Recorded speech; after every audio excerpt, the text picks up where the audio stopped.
Ой.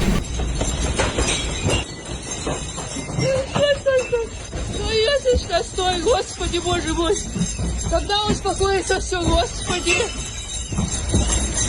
On July 30th, a powerful earthquake struck the Kamchatka Peninsula in Russia, triggering a series of tsunami waves that caused widespread concern across the region. The seismic activity was reported in the early hours of the day, shaking coastal towns and prompting emergency alerts along Russia's Pacific coastline. Local authorities quickly issued tsunami warnings, advising residents in low-lying areas to evacuate to higher ground as a precautionary measure. 10. Офигеть!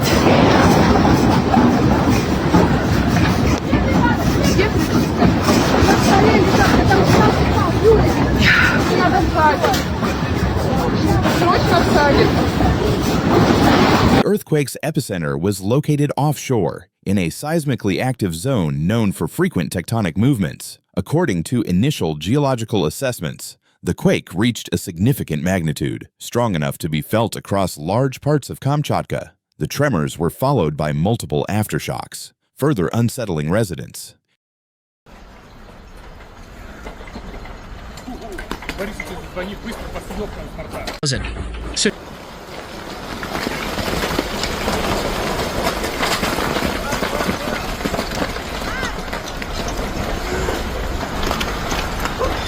Shortly after the earthquake, tsunami waves were detected, moving toward the coastline. Emergency services, rescue teams, and monitoring agencies were placed on high alert to ensure public safety. Fortunately, there were no immediate reports of large-scale destruction or casualties, though officials continued to monitor the situation closely throughout the day.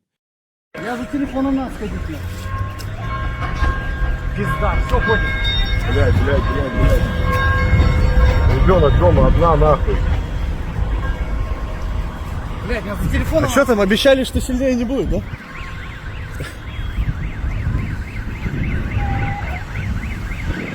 Нормально. Я хуярит. Нормально. Сейчас пошло второе. Kamchatka, located in Russia's far east, is part of the seismically active Ring of Fire, making it prone to frequent earthquakes and volcanic activity. Events like this serve as a stark reminder of the region's natural hazards and the importance of disaster preparedness for local communities.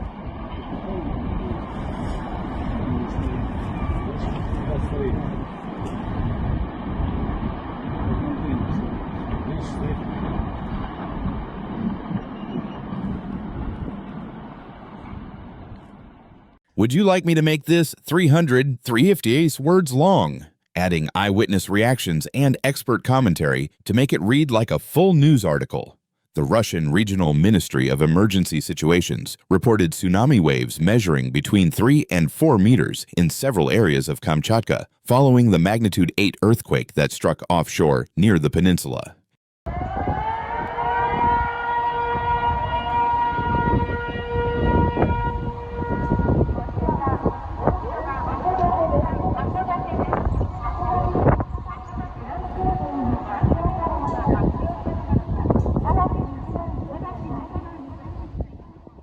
Meanwhile, according to the Vietnam News Agency correspondent in Japan, at 8:37 a.m. local time on July 30th, the Japan Meteorological Agency issued a tsunami advisory warning of waves up to 1 meter for the eastern and northern Pacific coasts of Hokkaido, as well as the prefectures of Iwate, Miyagi, Fukushima, Ibaraki, Chiba, the Ogasawara Islands, Shizuoka, southern Mie, Wakayama, and Miyazaki. On the same day, the U.S. Tsunami Warning System forecasted the possibility of tsunami waves ranging from 300 millimeters to 1 meter in the Marshall Islands, Palau, the Philippines, and the islands of Chuuk and Kozre. TASS news agency reported that several people were injured in the earthquake in Russia's Far East region.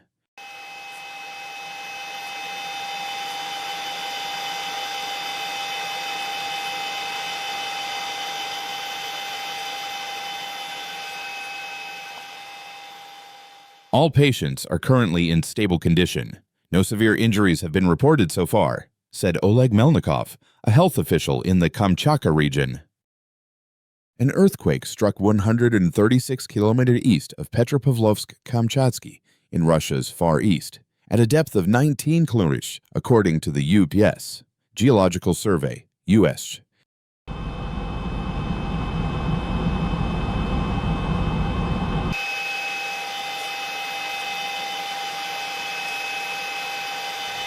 The epicenter was located offshore near the Kamchatka Peninsula, a remote and sparsely populated region of Russia's far east.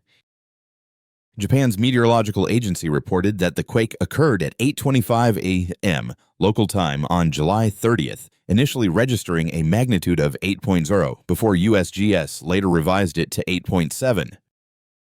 Kamchatka in the Russian Far East lie along the Pacific Ring of Fire, a geologically active zone prone to powerful earthquakes and volcanic eruptions. Kamchatka, Governor Vladimir Solodov stated that a tsunami threat was declared for the peninsula, urging residents to stay away from coastal areas.